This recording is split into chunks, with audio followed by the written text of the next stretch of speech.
আসসালামু আলাইকুম বন্ধুরা, কেমন আছেন সবাই? এমডি নিপু আহমেদ চ্যানেলে আপনাকে স্বাগত। সিম্ফনি অনেক দিন পরে একটা পাগলামি করে বসলো, যেটা বলা চলে পাগলামি সাথে একটা চমকও তারা রেখেছে। অবশ্যই পাগলামির যে অপশনটা সেটা একটু প্রথমে বলে নিতে চাচ্ছি। সিম্ফনি D54 বা D54 প্লাস এ সমস্ত ফোনে কিন্তু অপেরা মিনি ছিল এবং জাভা ছিল, আমরা যেটা কম বেশি সবাই জানি। এবং এই ফোনটাও কিন্তু মার্কেটে ব্যাপক চাহিদা সম্পন্ন একটা ফোন ছিল, কল কোয়ালিটির জন্য বিখ্যাত ছিল, সব মিলিয়ে A to Z ভালোই ছিল। এখন D54 ফোনটা তারা মার্কেটে এনেছে। এই ফোনটার যেখানে আরও বেশি কিছু আমরা প্রত্যাশায় ছিলাম, যেমন ইউটিউব চলবে, ফেসবুক চলবে, কিংবা হোয়াটসঅ্যাপ চলবে, এই সমস্ত তা রেখে মোটামুটি যা করছে সব ভিডিওতেই বিস্তারিত দেখতে পাবেন। এই ফোনটি কি করা হয়েছে, কি এই ফোনটিতে ছিল না, সব বিস্তারিত A to Z আলোচনা করবো আজকের এই ভিডিওতে। অবশ্যই ফুল ভিডিওটি দেখতে পারবেন। আর কথা বলার জন্য এই ফোনটি কেমন হতে পারে এই সমস্ত বিষয় কিন্তু আলোচনা করব। আর আপনি আমার চ্যানেলে নতুন হলে অবশ্যই চ্যানেলটা সাবস্ক্রাইব করে দিই, বেল আইকনটি বাজিয়ে দেবেন, তাহলে প্রতিদিন এরকম নতুন একটা করে ফিচার ফোনের আপডেট পেয়ে যাবেন এই এমডি নিপু আহমেদ চ্যানেলে। চলুন কথা না বাড়ি আজকের মূল আকর্ষণে ফিরে যাই। সিম্ফনি D54 Pro এই ফোনটি সম্পূর্ণ প্লাস্টিক বিল্টের করা হয়েছে এবং মডেল কিন্তু D54-রই একদম আশেপাশেই ছিল, তেমন কোনো ব্যতিক্রম ছিল না। এবং এই ফোনটি বর্তমানে আমরা দেখছি অনেক নতুন ফোনে টাইপ সি চার্জিং পোর্ট থাকে, কিন্তু এইটা টাইপ বি পোর্টই থাকছে এবং 3.5mm হেডফোন জ্যাক থাকছে। পাশেই মাঝ বরাবর কিন্তু থাকছে এই ফোনটির মাইক্রোফোনটি। ফোনটির প্রাইস হাঁকা হয়েছে কিন্তু 1700 টাকা। 1700 টাকার জিনিস কি এটার ভিতরে আছে কিনা সেই সমস্ত বিস্তারিত আলোচনা করতে হবে, তাই আবারও রিকোয়েস্ট করবো ফুল ভিডিওটি দেখতে রাখুন।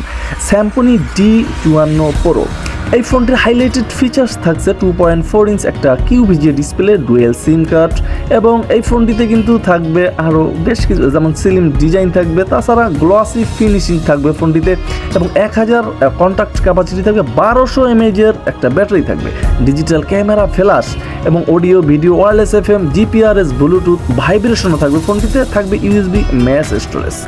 এখন দেখার বিষয় এই ফোনটির বক্স কন্টেন্ট হিসেবে আমাদের জন্য কি কোম্পানি রেখেছে। তার আগে বলে নিতে চাই যে এই ফোনটি 3টে কালার ভেরিয়েন্টে কিন্তু মার্কেটে অ্যাভেলেবেল পেয়ে যাবেন। প্রত্যেকটা কালারই অবশ্য যথেষ্ট সুন্দর ছিল এবং আসলেই গ্লসি একটা ভাব নিচ্ছিল ফোনটি। দেখতেই পাচ্ছেন ইতিমধ্যে ফোনটি হাতে পেয়ে গেলাম। ফোনটি কিন্তু ডিজাইনটা মোটামুটি চমৎকারই লাগতেছিল, ছোট্ট হালকা পাতলা। এই ধরনের ফোনে কিন্তু আমাদের বেশি প্রয়োজন হয় এবং ভালো লাগে, সহজেই ক্যারি করা যায়। ফোনটির ভিতরে একটা ওয়ারেন্টি কার্ড থাকবে, যেটা 1 বছরের সার্ভিস নিশ্চয়তা পাচ্ছেন আপনি যে কোনো প্রবলেমে। অবশ্যই হাত থেকে পড়ে বা ভিজে গেলে কিন্তু সার্ভিস পাবেন না। এবং টাইপ বি পোর্টের একটা চার্জার থাকবে, যেটা 6 মাসের রিপ্লেসমেন্ট ওয়ারেন্টিও থাকবে চার্জারটায়। আর ব্যাটারি থাকবে 1200 mAh।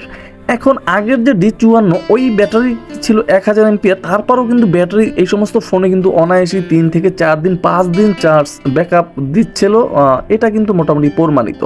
এখন এটা 1200 mAh, আশা করি সেম ব্যাকআপই পেয়ে যাবেন। তাছাড়া এই ফোনটির রেয়ার প্যানেলটা মোটামুটি আগের ফোনটার মতোই ছিল, নৌকা কোয়ালিটির করা হয়েছে, কিছুটা দেখতেই পাচ্ছেন। অবশ্যই এই ধরনের প্যানেলগুলো একবার ফেটে গেলে কিন্তু বাইরে কিনতে পাওয়া যায় না, সেক্ষেত্রে কিন্তু অবশ্যই আপনার সাবধানের সহিত ইউজ করতে হবে রেয়ার প্যানেলগুলো।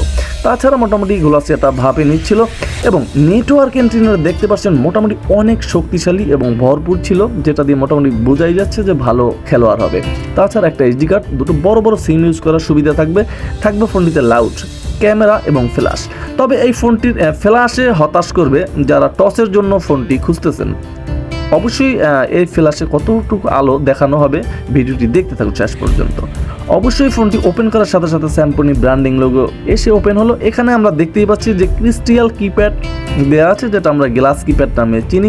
এই ধরনের কিপ্যাডগুলো সহজে নষ্ট হয় না, লং টাইম ইউজ করা যায় এবং সাদা ব্রাইটের একটা আলো দেবে, যেটা দিয়ে রাতের অন্ধকারে টিপতে পারবেন। এবং অক্ষরের সাইজটা মোটামুটি ডিসপ্লে হিসেবে বড়ই ছিল, মোটামুটি একেবারে যে বড় সেটা না, তবে সাইজটা কিন্তু মোটামুটি ঠিকঠাকই ছিল। তাছাড়া ফোনটিতে ভাইব্রেশনও থাকবে মোটামুটি। এই দিক দিয়ে কিপ্যাডের দিক দিয়ে কিন্তু মোটামুটি সব কিছু ঠিকঠাকই ছিল। আর ডিসপ্লে নিয়ে কথা বলতে হবে, ডিসপ্লের ব্রাইটনেসটাও ঠিকঠাকই ছিল, তবে থিমগুলো কিছুটা পরিবর্তন দেখতে পাচ্ছি আমরা ফোনটির। আগের ফোনের থেকে কিছুটা ডিস্টেন্স ছিল। তাছাড়া মেসেজ ক্যাপাসিটি থাকছে 300 এবং miss call, dial call, receive call, reject call, call timer থাকবে। ফোনটিতে 1000 কন্ট্যাক্ট ক্যাপাসিটি থাকবে। অবশ্য আগের ফোনটিতে কিন্তু 1500 কন্ট্যাক্ট ক্যাপাসিটি ছিল, এটা সেক্ষেত্রে আর কিছুটা কম দেওয়া হয়েছে, যেটা আমরা ইতিমধ্যেই দেখতে পেলাম। তাছাড়া multimedia audio player, video player, image viewer থাকবে এবং ক্যামেরা থাকবে 0.08 MP, যেটা দিয়ে আপনি ছবি তুলতে পারবেন, ভিডিও রেকর্ডও করতে পারবেন এই ক্যামেরা দিয়ে। অনেকেরই প্রয়োজন হয়, তারা কাজে লাগাতে পারবেন। তাছাড়া এই ফোনটির যে রিংটোন, এটা কিন্তু মোটামুটি ঠিকঠাকই ছিল। চলুন শুনি।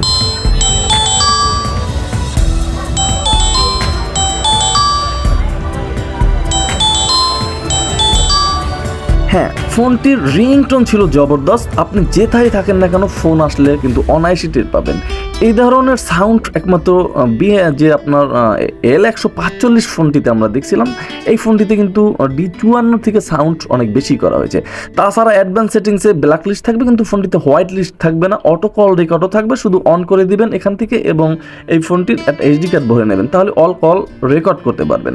তাছাড়া ভাইব্রেশন এবং কলের যে রিংটোন একসাথেই কিন্তু দেওয়ার সুবিধা আছে। অনেকের ভাইব্রেশনের প্রবলেম, সেক্ষেত্রে অফও করে নিতে পারবেন। দুটো ল্যাঙ্গুয়েজ থাকবে এবং ফোনটির আপনার অক্ষর ছোট বড় যে কোনো সাইজ করে নিতে পারবেন। ডিসপ্লেতে একটা ওয়ালপেপার অলরেডি থাকছে, আপনি চাইলে আপনার নিজস্ব ছবি সেট করে নিতে পারবেন এই ওয়ালপেপারে। তাছাড়া অটো কিপ্যাড যে লক, টাইম কমিয়ে নিতে পারবেন, বাড়িয়ে নিতে পারবেন এবং এই ফোনটির যে অ্যানিমেশন আছে সে এখান থেকে কিন্তু আপনি অফ করে নিতে পারবেন, অনও করে নিতে পারবেন। তাছাড়া ডিসপ্লে টাইম অন অফ করার সুবিধাও থাকবে। এই ফোনটিতে কিন্তু শর্টকাট করে নিতে পারেন, যে সমস্ত অ্যাপসগুলো আপনার বেশি প্রয়োজন হয় এগুলো কিন্তু আপনি কিপ্যাডে শর্টকাট করে নিতে পারেন। সেক্ষেত্রে কিন্তু আপনার অনেক সুবিধা হবে ফোনটি ইউজ করতে। তাছাড়া ফ্লাইট মোড থাকবে এবং ব্রাইটনেস ফোনটির কমাতে পারবেন, বাড়াতে পারবেন আপনার চোখ অনুযায়ী। তাছাড়া ফোনটি রিসেট দেওয়ার প্রয়োজন হলে 4টা শূন্য প্রেস করতে হবে, তাহলেই ফোনটি একটা রিসেটও দিতে পারবেন। ফোনটিতে সিকিউরিটি অপশন দেওয়া আছে, আপনি চাইলে ফোনটি লকও করে রাখতে পারবেন। আপনার পার্সোনাল ডাটা থাকলে সেগুলো কিন্তু সেভ রাখতে পারেন। এখন মূল দেখার বিষয় যে চমক কী থাকছে এই ফোনটিতে। ভাই সব কিছু নেগেটিভ থাকলেও কিন্তু কল কোয়ালিটি ছিল জবরদস্ত এবং এই ফোনটি নেটওয়ার্ক পারবেন সেই লেভেলের। আপনি যেটাই থাকেন না কেন এই ফোনটির নেটওয়ার্কে কোনো প্রবলেম করবে না, এইটুকু কিন্তু প্রুভ করা। কারণ ফোনটি আমি হাতে পেয়েছি কিন্তু আর অনেক আগেই। এই ফোনটি কিন্তু মোটামুটি আমি ট্রাই করলাম যে ফোনটির কোথায় কি আছে ভালো মন্দ A to Z, তারপরে কিন্তু রিভিউ নিয়ে এসেছি যে A to Z আপনি এই ফোনটি সম্বন্ধে জানতে পারেন। ফোনটির কল কোয়ালিটি ঠিক ছিল, নেটওয়ার্কও মোটামুটি ভালো পাবেন। ফোনটির নেগেটিভ ছিল টসে আলো পাবেন না এবং এই ফোনটির যে আগের যে ফোনটা D52 Opera mini, Java, Facebook চালাতে পারতেন, সেগুলো কিন্তু পাবেন না। কিন্তু দামটা মোটামুটি যা ছিল সেই হিসেবে কিন্তু হাই করেছে কোম্পানি, যেটা আমরা ইতিমধ্যে দেখতে পেলাম। আপনার কাছে কেমন লাগলো অবশ্যই কমেন্ট করে জানাতে পারেন যে স্যামসংয়ের এই কোনটা। অবশ্যই স্যামসংয়ের যে কোম্পানির এই ভিডিওটা দেখলে আমি অবশ্যই তাদের রিকোয়েস্ট করব যে ইউটিউব, হোয়াটসঅ্যাপ এ ধরনের অপশনগুলো নিয়ে একটা যে কোনো ফোন মার্কেটে আনার জন্য, কারণ এই ফোনগুলোর অনেক চাহিদা।